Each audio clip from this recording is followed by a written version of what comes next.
What's up guys, it's Mike Thurston here, and in today's video I'm going to walk you through the biggest mistakes which I have made with my nutrition over the years that I've been training. Now, I got into this when I was about 17, 18 years old, so I'm like 8, 9 years into this and I've made a hell of a lot of mistakes. I'm sure a lot of other people have them as well. The goal of this video is to outline them and to try and make sure that you don't make the same mistakes which I did, okay? So, I've got the help of my trusty board, which I got recently, and I'm going to take you through each step one by one. So the first one is not tracking calories or macros. Now, when I started training, I pretty much ate whatever the hell I wanted to eat. I had no idea about nutrition. I wasn't tracking a goddamn thing. I was making progress, but it was very slow progress. The rate of progress could have been sped up a hell of a lot more if I was just aware of the types of food which I was eating. So I had no idea how much protein I was consuming. I didn't know the importance of carbs, of fats, of the quality of food which I was consuming. I had no idea. And I think one of the biggest problems, I remember when I was at university, I was stuck at 88 kilograms. I was like, why the hell am I not getting any heavier? Like what? I cannot grow, what's going on? And obviously the biggest factor behind that was I simply just wasn't eating enough to allow for myself to be in a calorie surplus, to allow for muscle growth to occur. And I probably wasn't eating enough protein as well. So track. Mistake number 2, which I made, was generally just under consuming whenever I would begin a kind of cutting phase, whether it be for a holiday or a photo shoot or just generally wanting to get shredded. I would go from a phase of not really tracking my calories to all of a sudden being like, boom, right, okay, I'm gonna have 2,200 calories a day or 2,000 calories a day. And I would massively just drop them where it was completely unnecessary. And although, yes, I would see results in the short run, it didn't give me results in the long run. And not to mention, I felt like because of those drastically low calories which I was consuming, I had no energy. I hated working out. I generally felt miserable. And when it came to the point where fat loss stalled, there wasn't much more I could do to promote further fat loss because there was no chance I was going to drop calories even further. All I could do was increase cardio. So you're at a point where you're consuming pretty low calories, you're doing cardio every single day, and it's just, you're not really getting anywhere. So number 3, again, this is to do with cutting. I used to think that in order to cut, in order to successfully lose body fat, you had to drop carbohydrates. The carbs were the enemy, but obviously I know now that is not the case. The most important thing you need to bear in mind is just your overall calorie intake. That is the number 1 thing you have to prioritize. Then you can start tweaking levels of fat and carb intake. But the mistake I would always make was I would do this maybe for like 4, 5 days in a row. It would be some kind of form of carb cycling. I would drop my carbs right down to around 100 grams or less on a training day. And unsurprisingly, after doing a few days of this, I had no energy. My pump was non-existent. I felt terrible. My strength went down. It wasn't sustainable, and it usually led me to having a very unhealthy relationship with food. Okay, having no carbohydrates. I had cravings for everything, and when it came to having a high carb day, I would just go wild. I'd be like, and then I would overconsume on the higher carb days, and it was not working. So carbs aren't the enemy. Number 4, overconsuming at weekends. Now, if any of you know me well, or if you've had the pleasure to dine with me, you'll know that I like to eat, and when I eat big.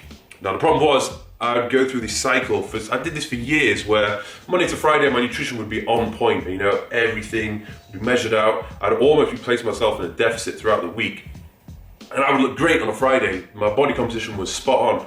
And then Friday night, Saturday and Sunday would be an all-out binge fest. I'd just have no tracking of my macros. I'd go out, I'd eat when I was in, probably on a daily basis, Saturday, Sunday. I was probably having more than 5,000 calories. And when it came to Monday morning, I'd wake up and I'd just be like, oh my God, like I looked so different compared to how I did on the Friday evening after that successful week. And I would go through this cycle where I would make progress through the week, and then I would undo it all by binging at the weekend, make progress, and then undo it all. And the thing is, I used to love overeating at the weekend, so I would go through a phase, like I said before, I would go very low carb throughout the week. Carbs would be like 100 to 200 grams max. So I wasn't really growing whatsoever throughout the week, I was always cutting. And then on a weekend, over-consuming, having way too many calories than needed, feeling uncomfortable, bloated, just feeling grim. And then when it comes to Monday, I just felt terrible from the weekend of binging, and I had to start off from the beginning again, so no progress was being made. Number 5, being completely unaware of foods which don't agree with me. Now, this is going to be quite common for a lot of people out there. Everyone, or a lot of people, will have some form of intolerance to certain foods, but most people just don't know or are completely unaware about it. I was, for a large portion of my training career. I would eat loads of foods and never really question how they made me feel. So in my example, my body just generally doesn't agree with dairy. And maybe it wasn't as much of an issue as I was younger, but as you get older, I'm turning 27 soon, your body becomes more sensitive to certain types of food, okay? You've got to look after your digestive system. Now, when I was eating a lot of foods which are very high in dairy, I would often feel pretty sluggish afterwards. I'd often have an uncomfortable stomach, I'd be bloated, I might even need to go to the toilet, you know, it was that bad. I was pretty sensitive at one point. And this was just purely from over-consuming dairy.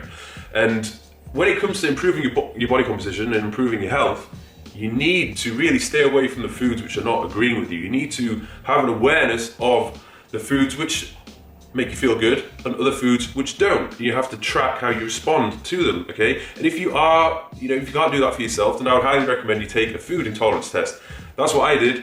I found out that, I did, it was York Laboratories or something, did a blood sample, took it off they sent it to Amsterdam, came back and it said, everything was fine apart from I had a reaction to cow's milk. So it didn't mean I, should stay away from cow's milk forever. But what I did was for 6 months, I kept the dairy intake very, very low. I wasn't having milk.